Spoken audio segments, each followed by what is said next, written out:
Welcome back to another episode of the Computational Antitrust podcast. My name is Thibault Schrepel. I am a faculty affiliate at Stanford University Codex Center and associate professor of law at the VU Amsterdam and the creator of the Computational Antitrust project, which explores how legal informatics can benefit antitrust law. The project brings together over 75 competition agencies and about 50 academics on the advisory board. Every month or so, we publish an academic article on the subject of computational antitrust.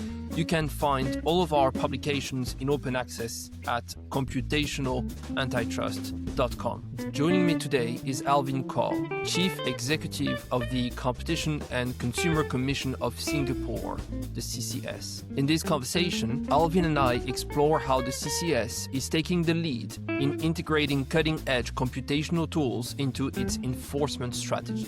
From the creation of the innovative data and digital division to the deployment of technologies like the complaint analytics tools and the AI Verify Toolkit, we discuss how CCS is using these tools to reshape competition law enforcement in Singapore. We also dig into some of the most central cases and initiatives where computational antitrust has made its mark, including the Grab-Uber merger and the price transparency guidelines. To conclude, we discuss Alvin's vision for the future of computational enforcement in Singapore and across the region. I hope you enjoyed the conversation. First of all, thank you so very much for coming on the podcast. We've been trying to schedule this discussion for quite some time. Being located in two different parts of the world, of course, it doesn't make things easy in terms of scheduling a conversation. So I'm very grateful to have you here. And you should know that I've been talking about your agency and the work you do almost on a weekly basis. In fact, every single time I talk about computational antitrust, I mention some of what your agency is doing,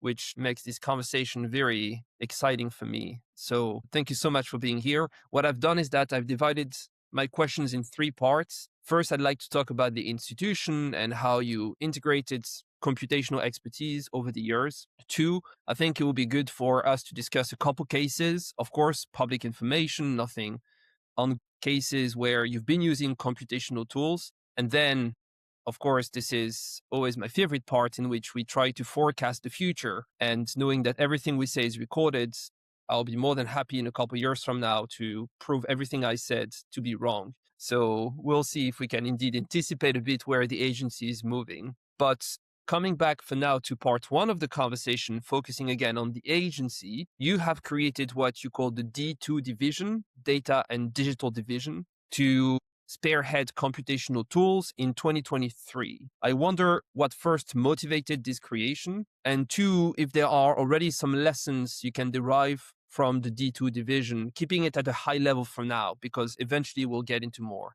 details. Thank you, Thibault. I must say that we're very honored and privileged to be appearing on this podcast. And thank you for giving CCS this opportunity.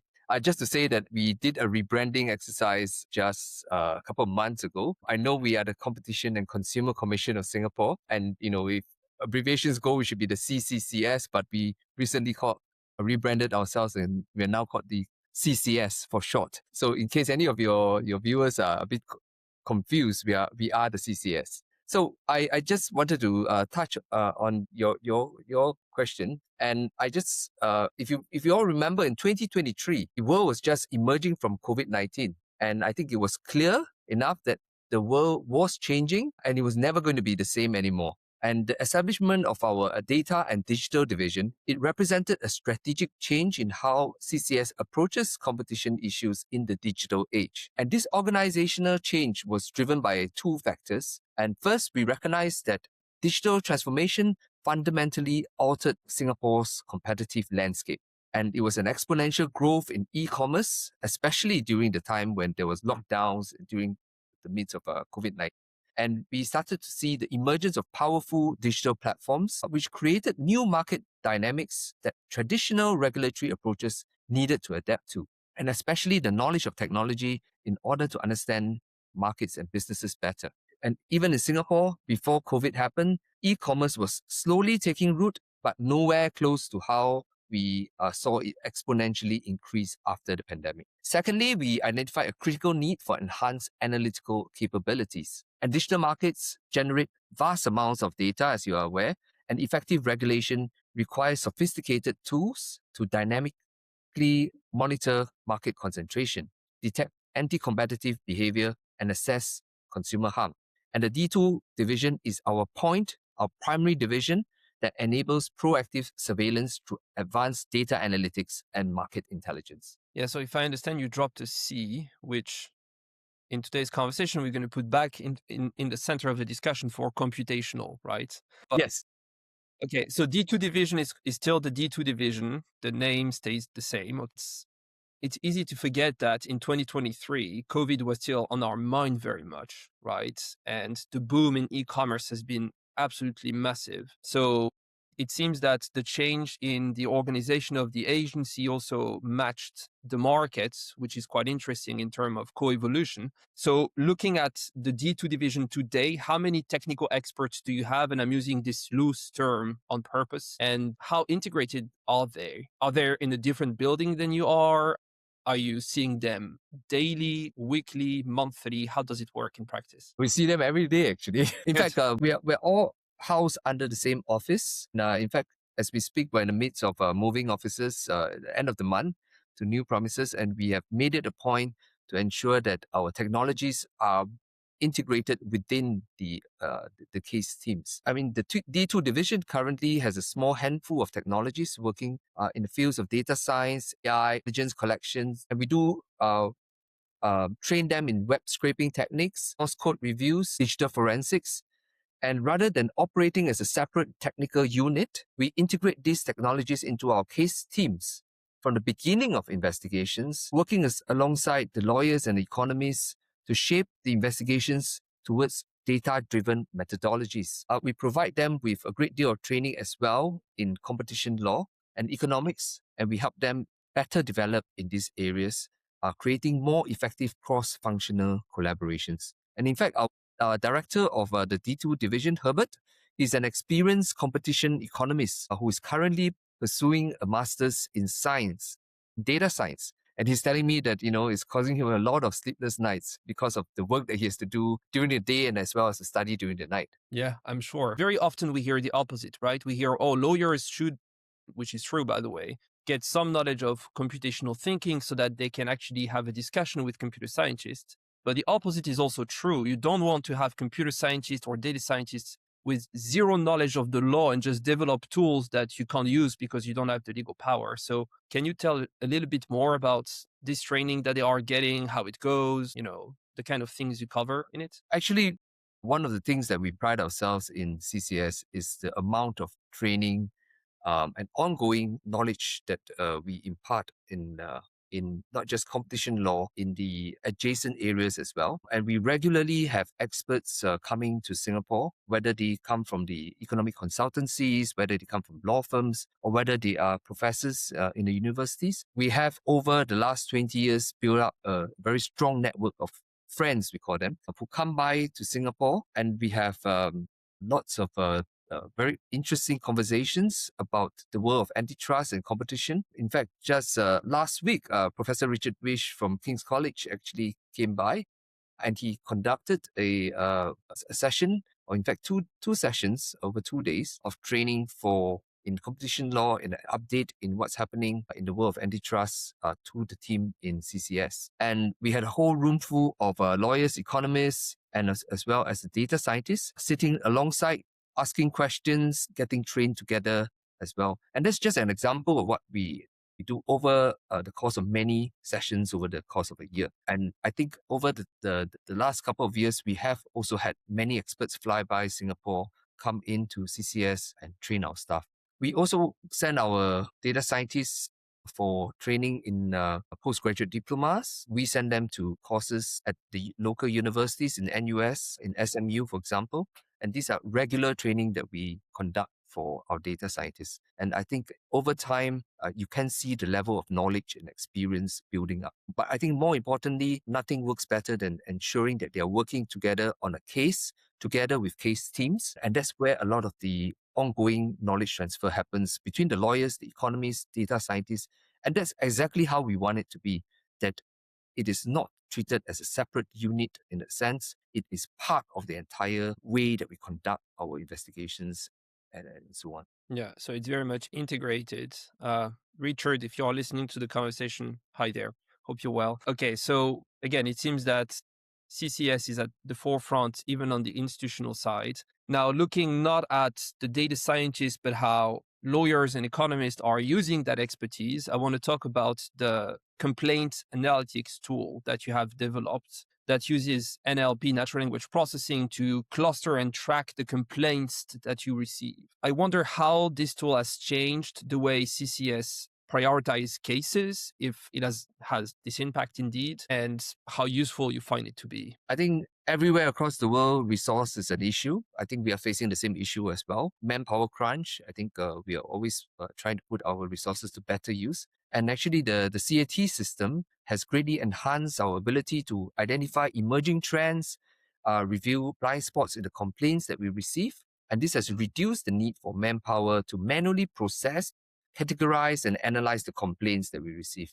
And so by clustering the complaints into common themes, our CCS officers can then quickly identify topics or businesses which may raise competition or consumer concerns and decide whether, what, and the speed of which we may actually need to commence enforcement action.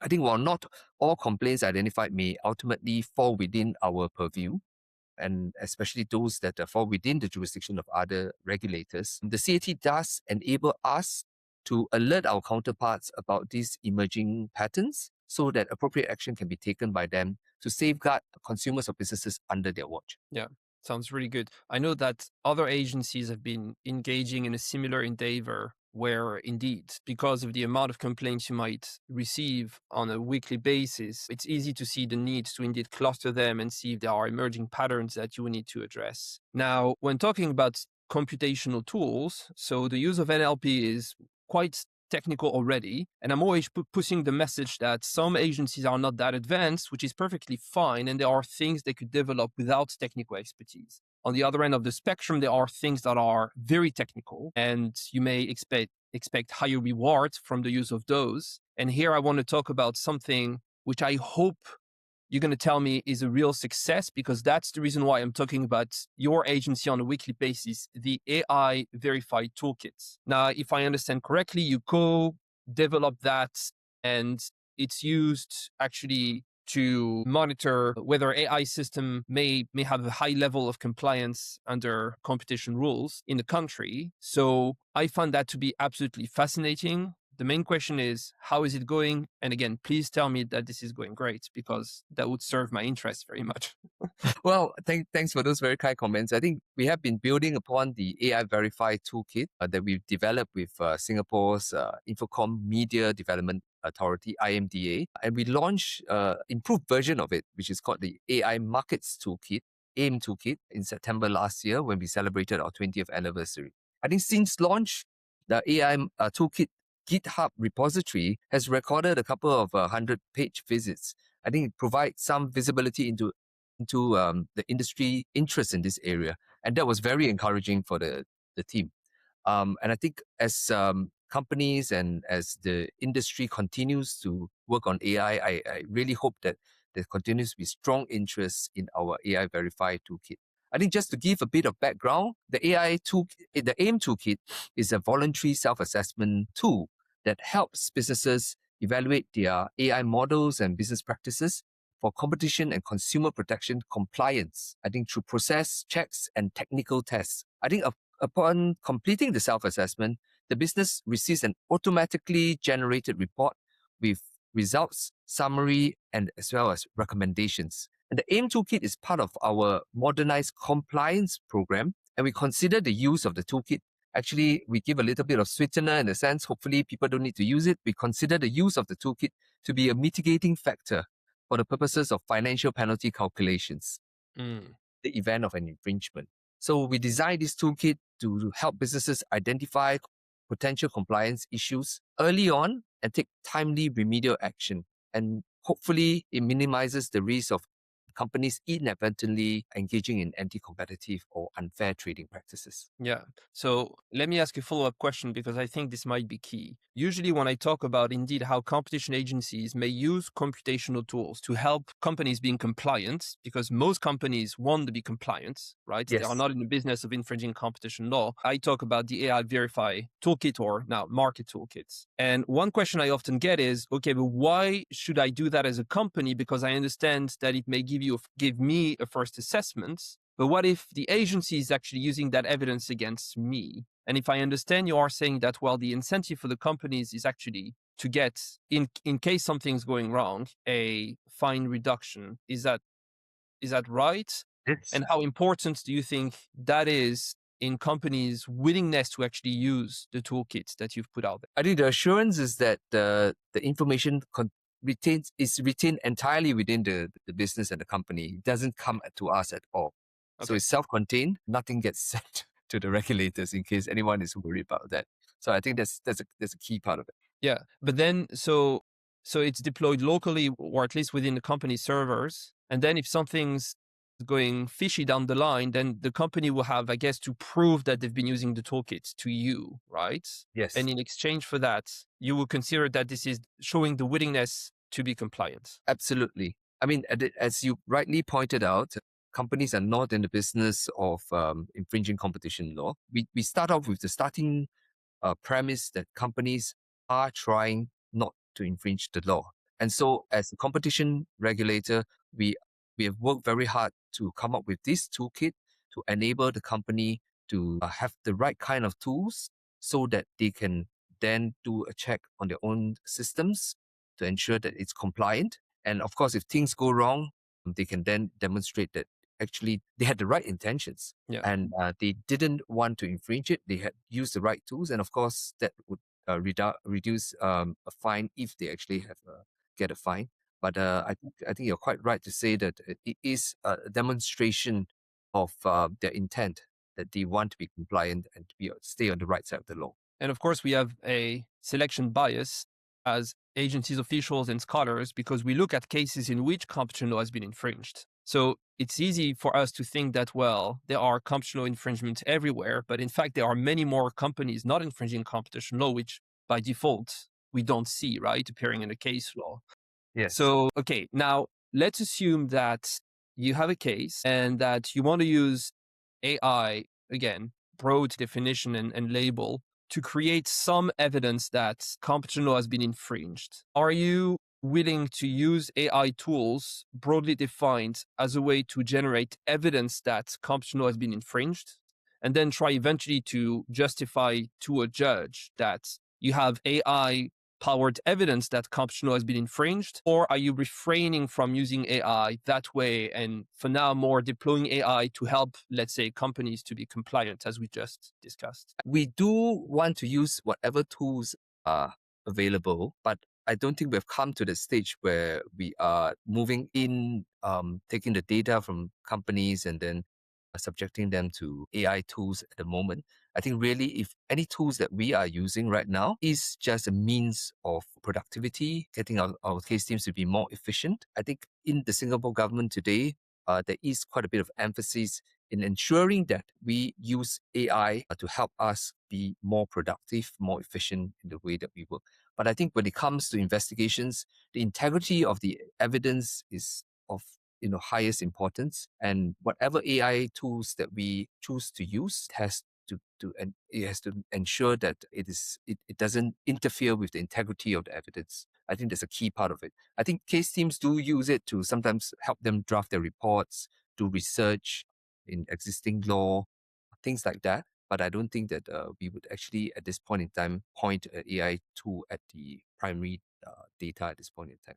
Yeah, because you may want indeed to be in a position to replicate evidence if asked, right? Yes. So this is a limit when it comes to using tools that may quote unquote hallucinate or have a very high temperature, meaning come up with different results for the same prompt or the same instructions. At this point, I would just add on that, and that's perhaps why we are also training our teams in digital forensics work as well.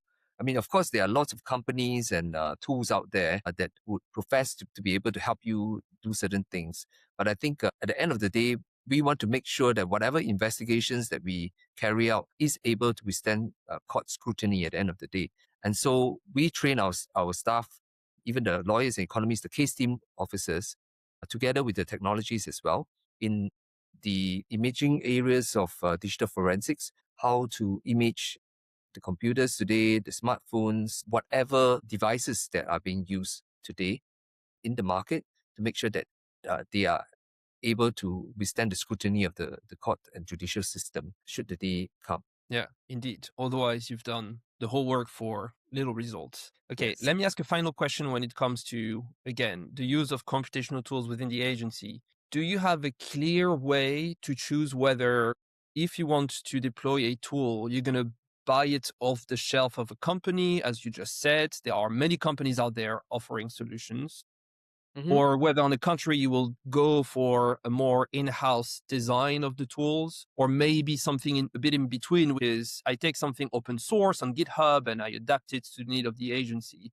Is there a way for you to choose strategically which roads you're going to take, or is it something that you do more on a case-by-case basis? I mean, when we look at technology procurement, we typically follow a very pragmatic approach. We have to look at resource constraints. I think technology is actually becoming very expensive these days. We do look at our regulatory needs as well.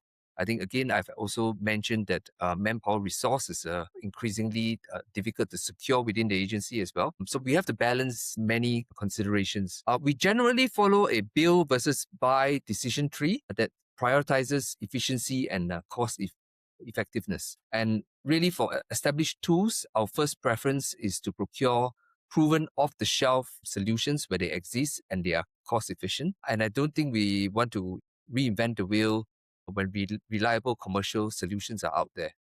But when suitable off-the-shelf options are unavailable or they do not meet our specific regulatory needs, we would then develop solutions either in-house or through collaborations with sister government agencies that have the necessary development capabilities. And this is a collaborative approach that allows us to leverage expertise across the whole of government while ensuring that our tools remain fit for purpose for competition and consumer protection work. I think regarding open source versus proprietary solutions, I think we generally prefer open source solutions where they are robust, community support and maintenance, primarily because they are cost-free and often allow for greater customization. But I think this is something that we evaluate on a case-by-case basis. I think, for example, our collaboration with IMDA on the AI Verify Toolkit, it naturally led us to adopt their open source approach for the AIM toolkit, which has worked well for our purposes. I think as many of our use cases are experimental,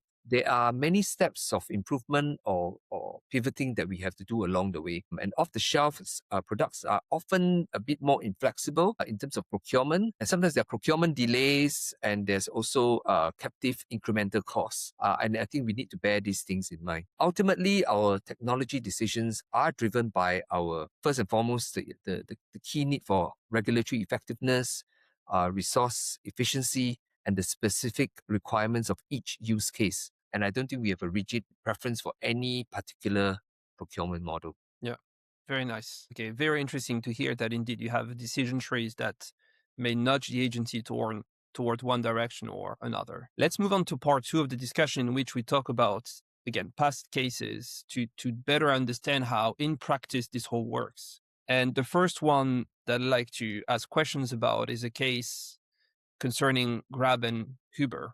Now, if you couldn't just in a couple sentences summarize the case for people without a background about it, this would be nice. And then the question would be, which remedies you think reinforced competition?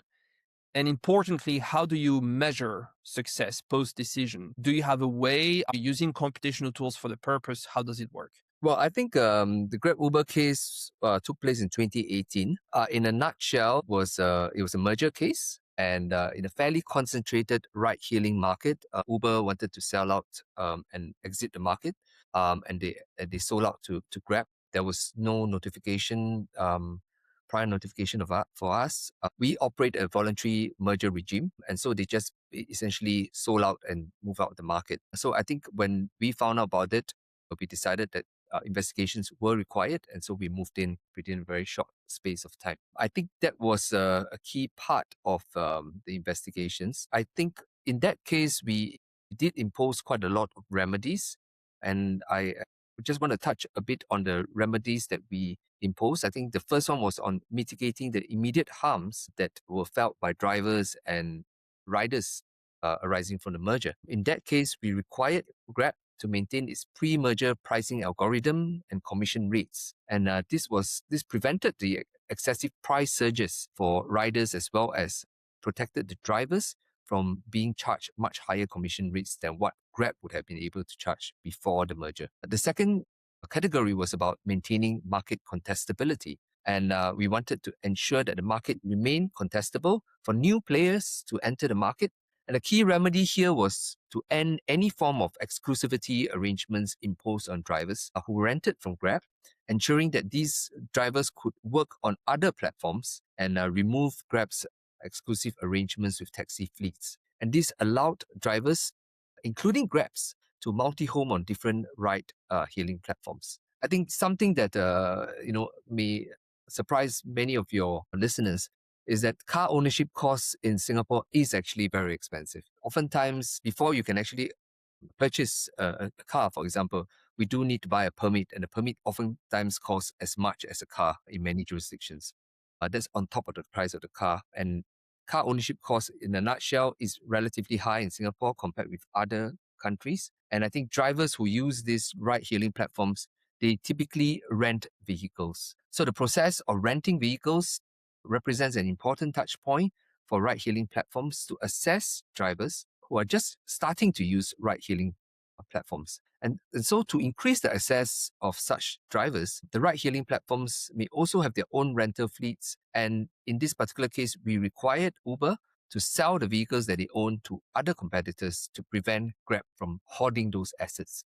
Yeah. So our pricing remedies were quite effective. We were able to limit Grab's ability to raise prices to a certain extent through limiting changes in the commission rates charged to drivers and various components in Grab's pricing algorithms, such as the base fares charge and surge multipliers. However, it was still open to Grab to reduce incentives provided to drivers and riders, which were not specifically covered by our remedies. I think the one final point that I wanted to touch on this was that actually on service quality, the remedies worked particularly well, and we saw improvements in the matching times between the drivers as well as the riders and the arrival times of the drivers themselves. And there were also new services that were launched on Grab following the CCS's decision. So the critical question is also whether we succeeded in restoring the competitive pressure on Grab, because the merger removed Grab's closest competitor, which was Uber. And there was a new entrant to the market, Gojek, who entered and expanded after the merger. And Gojek is still operating in Singapore today. And this demonstrates that they have managed to establish a foothold in the Singapore market. So that's already been about 7 years since that merger took place. Additionally, we see another ride-hailing operator, Tada, and that has gained substantial market share over the years, further contributing to competitive dynamics in the market. So overall, we can see today that the market is more vibrant. There are other players in Singapore providing ride-hailing services. Yeah. So if I understand, you had to get to a technical understanding of the algorithm in order for you to come up with one of the remedies. This is where the technical expertise may come in. And you've been successful in monitoring the effects of those remedies. But indeed, as you just said, this was back in 2018. So at the time, most likely, from what I get, you will have to do that manually, right? Now, moving on to something which is closer to us, and then we'll see down the line if technology is becoming more important in how you conduct those reviews and studies. I want to talk about the price transparency guidelines from 2020. Again, in a nutshell, what is it all about? And the question is, what impact metrics do you track, and what do you find hard to police still to this day? Well, I mean, the price transparency guidelines, we felt that it helps businesses to ensure that they do not engage in misleading pricing practices. What we've been doing is we've been monitoring related complaints that it receives, and we conduct horizontal scanning to identify any errant businesses. I think such efforts have actually yielded quite a lot of positive enforcement actions taken against businesses in 2025. And I think in the last year or so, we have actually carried out a whole spate of enforcement actions, including for misleading discounts and misleading strike-through pricing. Nonetheless, I think enforcement action against misleading pricing practices can only go so far, right? And the focus now is for us to try and foster a culture of businesses providing upfront and transparent prices, and consumers who are savvy enough to tell when prices are misleading, ask questions of the businesses, probe them to ask, why wasn't that price that you advertise something that you are prepared to honor? Things like that. We want to train and make sure that our consumers are there. But I think this is a sort of a matrix that is a lot more harder to measure and to track. But I think nevertheless, we want to make sure that the consumers themselves feel more equipped when it comes to asking the right kind of questions. Yeah, indeed. And now moving on to 2025, and here we see that technology plays a very central role when it comes to AI generated fake reviews. And I always use that example as something agencies can do that can actually anticipate the dynamics on the market. The reason is that if a product benefit from fake reviews, that will generate some increasing returns in terms of people seeing that a product has 5,000 reviews, 5 stars. Therefore, this will attract real consumers that will then put out real reviews, and the product will benefit from this kind of a network effect and will eventually dominate that market or ecosystem for reasons that we may find to be anti-competitive, and I think they should be. So this is the kind of thing that agencies, at least in my view, can do that is forward-looking. And so the question is, what's your screening playbook for fake reviews, and how do you make sure that you are not over-blocking legitimate content? So which kind of technology do you use for the purpose? So we use algorithmic pattern analysis and intent analysis to detect fake reviews. I think we have also seen that AI has been used to generate fake reviews. So in these kind of cases, we identify suspicious indicators such as identical language patterns, generic reviews lacking specific details, sudden spikes in positive reviews over a period of time. We also assess the business intent when analyzing the reviews. So as demonstrated in our recent enforcement case involving a car detailing workshop that created fake reviews using AI, and in fact, they won awards over certain time periods as well. So I think when we do these things, we ensure that when we screen for fake reviews, we to rely largely on consumer complaints to surface potential cases. But I think, as you can understand, that really may be a hit and miss. Most of the time, consumers, when encountering fake reviews or what they think are fake reviews, they will just move on and discount those things. But I think increasingly we recognize that consumers may not be able to identify or even suspect when reviews are fake, especially when businesses become more adept to using sophisticated technology to generate them. I think AI is also getting smarter. They can then make some changes to try and evade our algorithms as well. And that is why we are developing regulatory tools that will allow us to proactively detect such conduct and such reviews. And we will use AI models to identify AI-generated reviews. Yeah, and indeed, not that I want to give bad ideas to people out there, but if you are to generate fake reviews in the style of Richard Posner, this will be much harder to detect than just to say to the system, please generate fake reviews with some of the patterns I can recognize now. So you very much see that there is a battle, right? Or at least a race between the agency, the CCS, and the companies willing to use fake reviews as to who will come up with the technology that is more sophisticated. Okay, so now that we covered cases and investigations in which computational antitrust played a role, I want to talk briefly about the future of the CCS and where you see computational tools playing a role in the agency. First, do you think that the agency will go in a direction where it will actually play a role in the region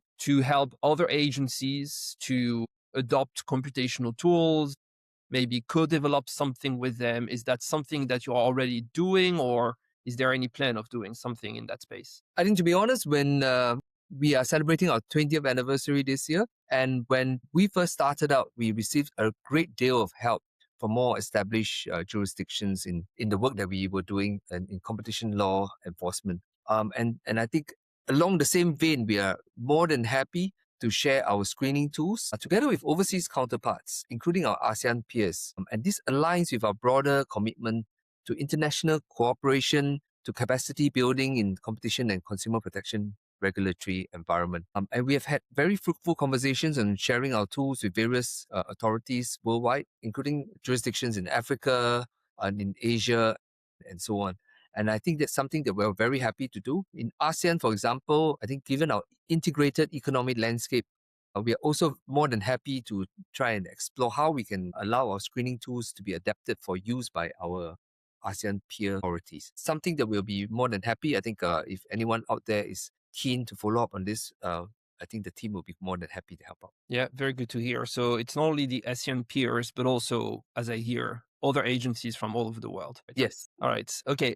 Final question, which is always a trick question because I'm going to ask you to anticipate what will happen for the agency in 2040, which by definition is impossible. And we know that, right? But still, it shows or indicates the direction. And the question is, if you had to imagine CCS after 2 more decades of computational enforcement, again in 2040, what do you think will be the biggest transformation then? Whether in the structure of the agency, in the methods that you use, or maybe even in the values of what you try to achieve? I do believe that our biggest transformation will be evolving from the current enforcement model to something more adaptive and collaborative.